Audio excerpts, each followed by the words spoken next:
Hi everybody, I'm Landon Harlan. I'm the host of Cases for Causes. This is a show where we talk about the civil justice system and what it can do to protect consumers. Now, today's episode is very important.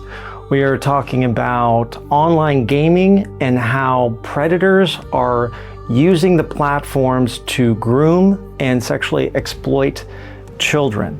My guest is Kristina Aiad-Toss of Singleton Schreiber, and she has been working in human trafficking and representing children in these claims for the past 5 years. She has dedicated her career to trying to make this wrong a right. I believe that there's no one that works at any of these companies, and we're going to talk about Roblox, we're going to talk about Meta, Oculus, even Xbox. No one at these companies wants this to happen. However, these are multi-billion-dollar companies that are profiting from their product, and we don't feel that they're doing enough to prevent it, to protect our children.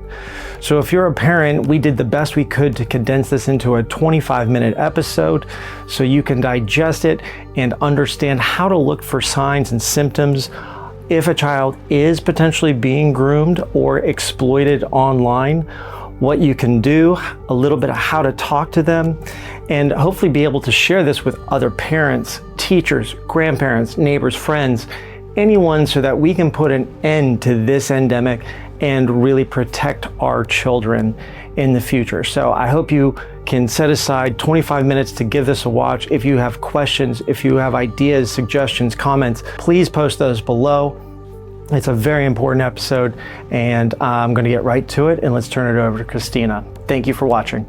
So tell us a little bit about your background and how it's relevant to Roblox and our subject today. So I've been advocating on behalf of survivors for almost 5 years now. It's been really the focus, the core central focus of my practice. I focus on cases that involve survivors of human trafficking, sexual assault, and also child sex abuse in both single event and complex litigation involving hundreds of survivors against one entity. And I really focus on when entities, third parties, institutions, businesses either play an active role, benefit, or are negligent and allow the abuse to happen. The civil legal system is really necessary because we're the last line of defense when the criminal system only focuses usually on the abuser, when the court of public opinion doesn't go far enough and these companies continue to promote the unsafe products to children, to be negligent and fail to protect children. So we're really the last line of defense when the government doesn't regulate enough, when corporations continue to do these things, even if the public outcry is not enough, and when the criminal system isn't doing enough. So civil litigation is really a tool to hold these companies who put profits over people and these institutions that are failing to protect our children and our survivors. Just so people can hear the names and be able to place a point of reference. I know there's been the Catholic abuse cases that have gone on for decades. There was the Boy Scouts of America that hid and buried. Can you give me 2 other examples before we dive into Roblox? Yes, so in the case of human trafficking, one of the major defendants have been hotels. So think your Days Inn, your Super 8, your Motel 6, and also your mom and pop shops. So human trafficking survivors have sued hotels in civil court because they benefited from their trafficking. And then what we're here talking about today, Roblox, an online gaming platform, and also other social media companies have become safe havens for predators and pedophiles to gain access to children and sexually exploit them, either by soliciting child sex abuse material, CSAM, essentially child pornography, or to convince the child to meet up with them in person and sexually assault them. Let's focus on Roblox. And my first question is, and I think a lot of parents, and I'm a father, I have nearly a 5-year-old, and I saw a stat that there's 138 million kids are actively using Roblox that are under the age of 12. Correct. I was under the impression that Roblox was built from the ground up to be like a safer system for kids. Can you tell us? Help me understand that one. Roblox has essentially marketed itself as an online playground for children to communicate with each other, to play games together, and it's also a platform where users, both children and adults, but their main user base is children, can create their own games and have other users play their own games. So Roblox is something that has been marketed toward children They market on social media, they market where they know they can outreach to children, and they've advertised it as a place that is safe, where parents have parental controls, where kids can play online and not have to worry about being approached by dangerous predators and pedophiles. Like, how many kids do you think really are using this, and do you think they're using it daily? Are they spending a lot of time on it? So each month, Roblox has 200 million active users. Roblox is a huge corporation. They're a lead corporation in the gaming industry. They're a $40 billion profit annually. Wow. So they're a leader in this space. They have their main user base is ages 9 to 15. 40% of their users are under 13 and 20% are under age 9. So they know their main user base is children, and most of those children are under 13. So most of the content on there is geared toward children, and they're aware that these children are spending large amounts of time on the platform. We've seen even from the social media and gaming addiction cases that are happening now, these platforms are addicted. They're designed to be appealing to children. Right, They right. have in-game purchases. They have advertisements within games. And they're specifically designing games to appeal to children and to be addicting to children as well. But we're seeing that it goes even deeper than that because there's so much abuse, which I'm sure we'll get into as we continue this conversation, that these platforms are made for children and they know that these children are using them. So, in your opinion, do you feel that the company has acknowledged online predators and adults that may be infiltrating these games, if you will, and have they taken the appropriate measures to try and stop it? So Roblox has said that they're aware that it's happening. They say they have measures and fail-safes to prevent this from happening on the platform. They say that they're moderating it. In 2023, they actually reported 13,000 instances of child abuse to the National Center for Missing and Exploited Children. So that gives you an idea of what's been reported. But there are so many instances that happen outside of that.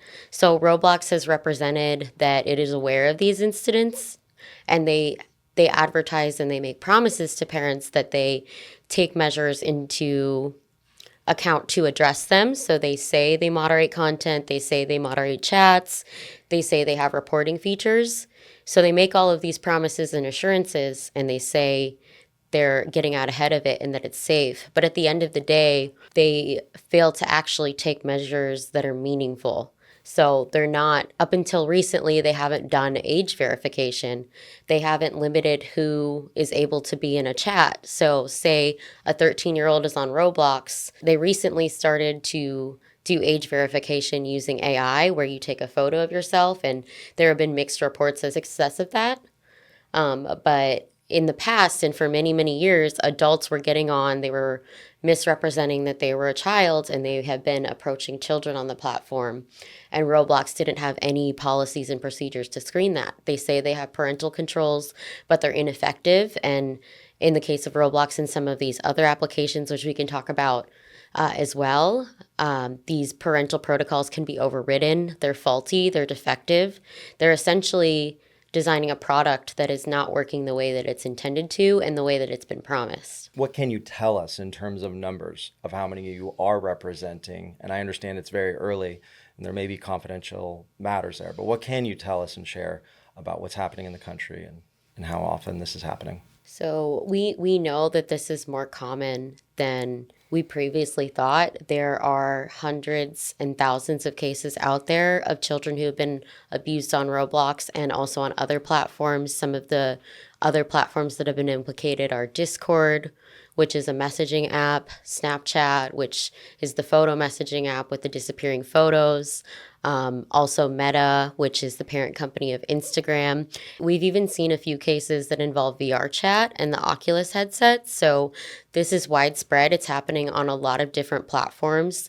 And like even from what's been reported, we know there are many survivors that have not come forward or have not been found yet. So there are rings of multiple abusers that coordinate with each other, create group chats where there will be multiple victims on a single group chat, and where we have one case with a survivor who was age 13 at the time of abuse, who was involved in one of these group chats, and he had up to 12 abusers who were soliciting child sex abuse material from him, and there were other victims on the chat with him. Some of these cases, there's a single abuser. Some of these cases, there are organized rings with multiple abusers and multiple victims.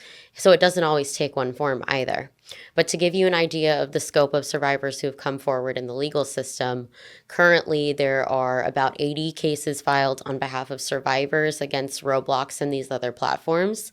Those were recently consolidated into an MDL, a multi-district litigation in the Northern District of California. There are a number of cases, I believe about 30, that are filed in California State Court right now. And there is a petition to move for a consolidation in the state of California. But this is also something that public entities and attorney generals are looking at. And 8 attorney generals have either filed civil complaints or started investigations into Roblox.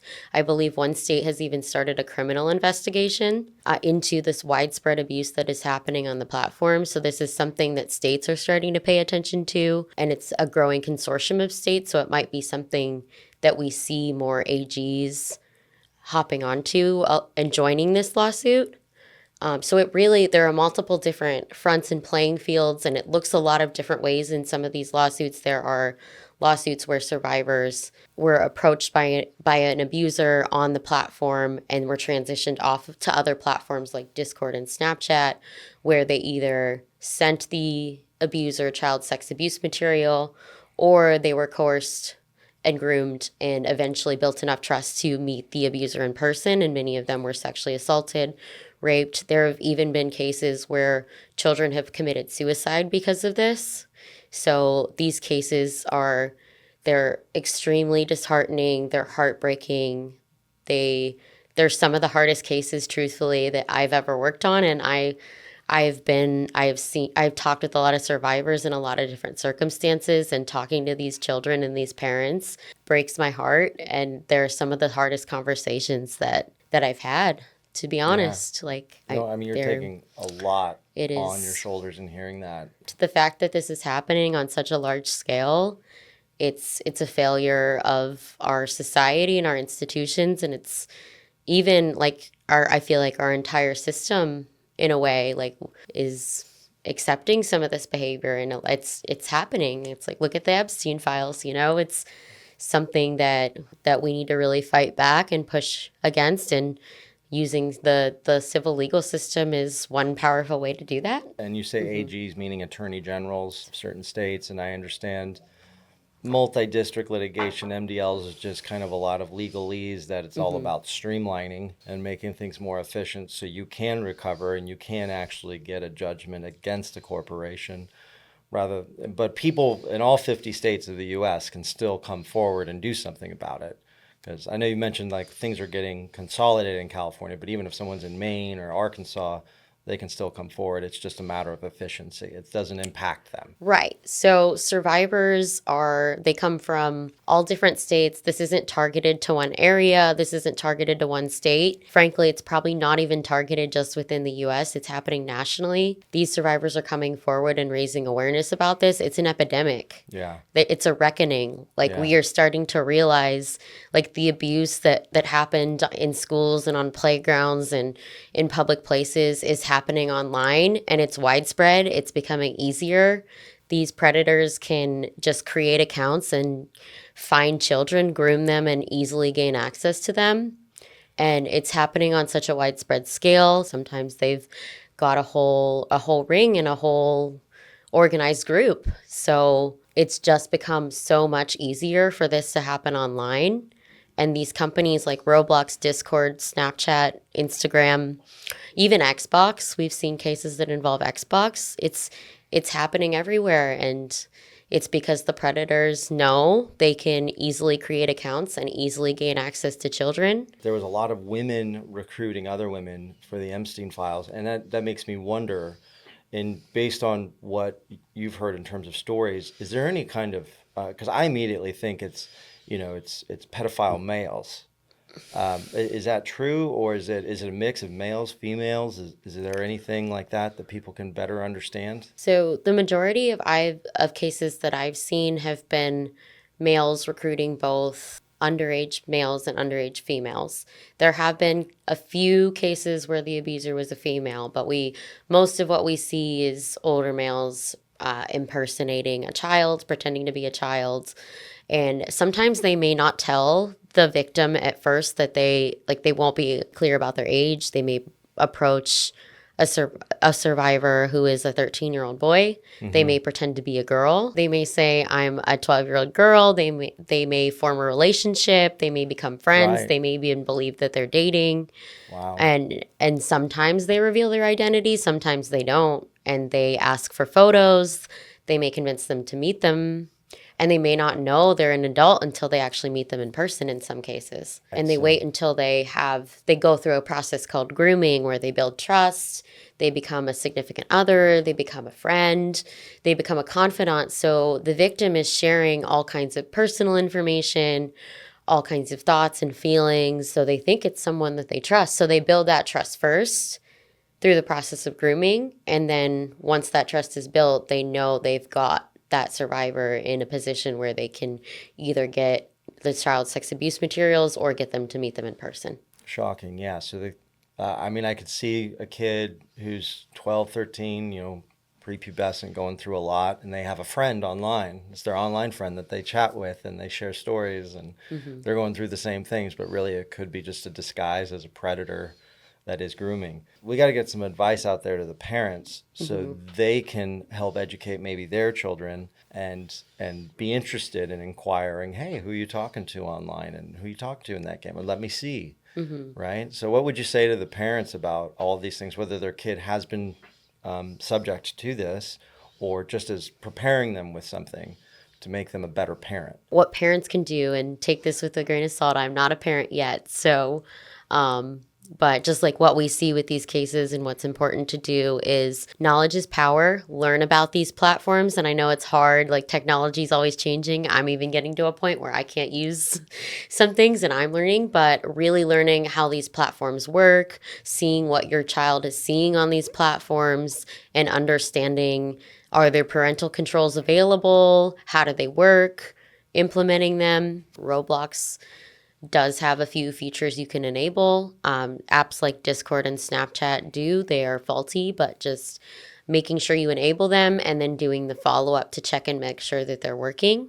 And then having a very open and honest conversation with your child about the risks affiliated with these platforms. So being open about it, letting them know, keeping an open dialogue, building trust there because they're more likely to come forward to you if something is happening on these platforms, if you warn them and prepare them first. It's also important to be mindful of any changes in behavior. So if you notice that your child's spending a lot more time online, if you see that they're communicating with a person online, maybe ask questions about who that person is and watch out for any differences in mental health, school performance, demeanor, emotions, things like that. And the last thing is if you see anything on these platforms, because sometimes there is sexual content that even can be included in games, report that. If you see a user who is exhibiting suspicious behavior, make sure you're reporting that to the platform because there are reporting procedures. So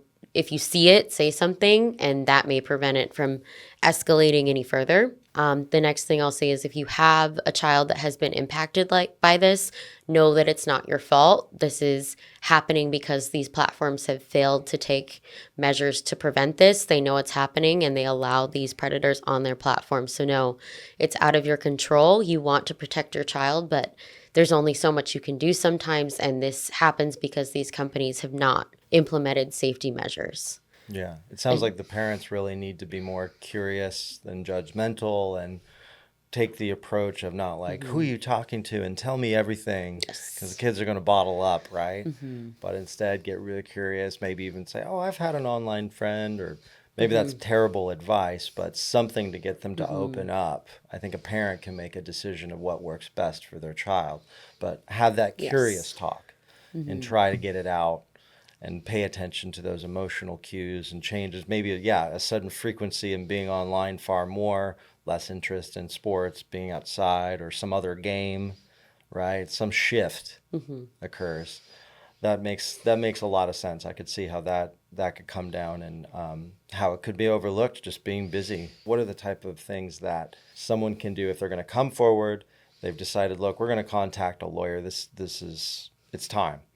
What is it that people should anticipate to seek out, help them understand what are these remedies? What are the things they're going to get? So with any case involving survivors, we look at the survivor as a whole person. So it's going to manifest differently for every survivor that has been through this. Like for some, it may be school might be impacted. For others, it might be more mental health and depression, PTSD, anxiety. In a lot of these cases, we see children even struggling with their sexual identity. So it can look very different for different survivors. So, but these are all things that we can pursue as damages in litigation, is the impacts on the mental health piece of it, the how is it affecting school, how is it affecting family life, like even the parents in these cases.